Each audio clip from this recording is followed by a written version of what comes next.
So I have a bit of a weird relationship with Forspoken. When I first heard about Luminous and the project they were working on, I was extremely excited about the potential. Then as we saw more of the game and the traversal, I began to see the vision of what could be a great gameplay experience until the demo happened. The demo lost me. It killed any hype I had for the game. What made it worse is leading up to launch, we saw multiple gameplay clips of some of the worst dialogue exchanges in video games that I've ever seen, at least. Definitely with my assistance. I did not just do that. We did.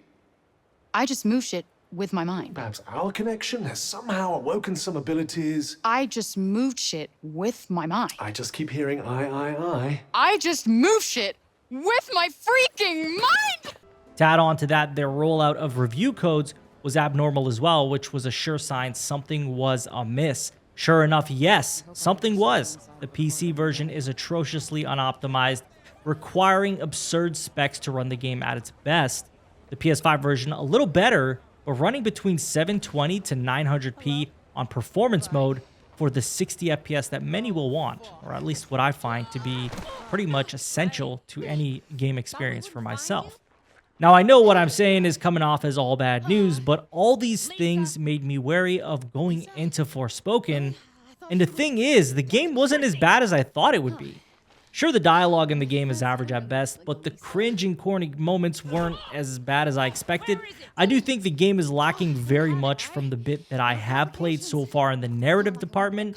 The color palette is also pretty bland, nothing really popping out, and it gets so tiring very quickly. Now, luckily, in the most important department for me, the gameplay, it doesn't actually do too bad. It is very much a decent gameplay loop with some fun mechanics, and the traversal is quick. That's not to say it has good gameplay, but rather it offers an average gameplay experience.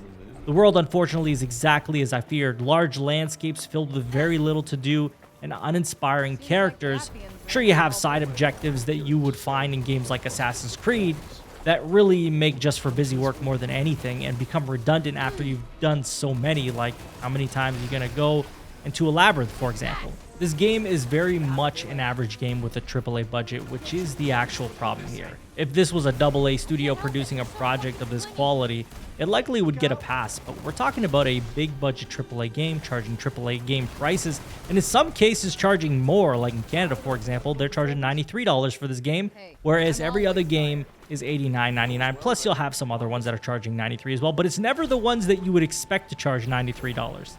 Now, not offering as good an experience to comparable games is another problem that it has, right? So it's not really helping its situation that Dead Space Remake is dropping in the same week, which is probably going to be enjoyed by many, pretty well eclipsing Forspoken and making most people forget this game ever came to pass. Like, it doesn't have that grab. It's not going to be talked about for many, many months to come, and it's certainly not even going to be in the mentions at the Game Awards. I can guarantee you that. Maybe some category they might show up, but I don't imagine this game's going to win any real big awards.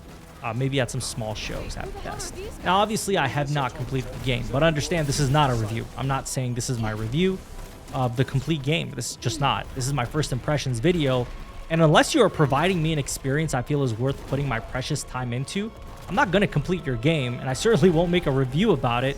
And that's not to say I will only complete games I think are a 10 out of 10, but more to say that I want to play and complete games that I am at least enjoying, right, to a pretty large degree. Like, I imagine this game would probably sit at a 3 out of 5 for me based on what I see here. And I do see the Metacritic score of 68 lining up well with the experience that is to be had here. But if it's not even entertaining enough in the story department for me to push through, would be tough. And honestly, that's the one thing for me that's holding me back. The gameplay is decent, but the story is so uninspiring and it's not really entertaining enough for me to push through to want to see the end of this story. Again, the gameplay is good enough that if the story was good, I would push through and finish the game.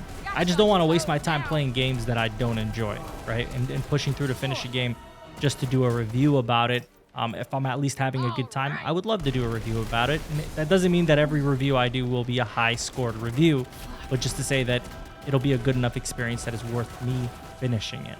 As for my thoughts on whether you should or shouldn't buy this game, I would say that this is a game you buy on a 50% discount if you want to experience this game for what I believe it's likely worth. I think it will not be too long from now that it will be on sale, given its reviews being mixed and sales probably not meeting expectations, but there is some speculation there. I don't know for a fact that that's the case. In the end, if you really want this game and you want to see more from the studio, you should probably support it at full price, because money is the only thing that speaks in this industry and in a lot of other industries as well. I personally will likely not be returning to Forspoken, and we'll move on to Dead Space Remake coming this week, which we will talk about in a video as well, and I expect that I'm going to enjoy it, so you'll probably get a review out of that one. But let me know what you guys think. Have you played Forspoken? What did you think about it? Are you on the fence about it? Share all your thoughts in the comments. We can talk about it there. As always, if you have not subscribed already, please subscribe, like, share the video. Helps the channel a ton. You can follow me on Twitter. Link will be in the description. And if you want to support the channel a step further, you can always become a channel member. Memberships start at $1.99 Canadian a month, and every dollar gets reinvested into the channel. Thank you all for watching. I will talk to you all on the next one. Take care.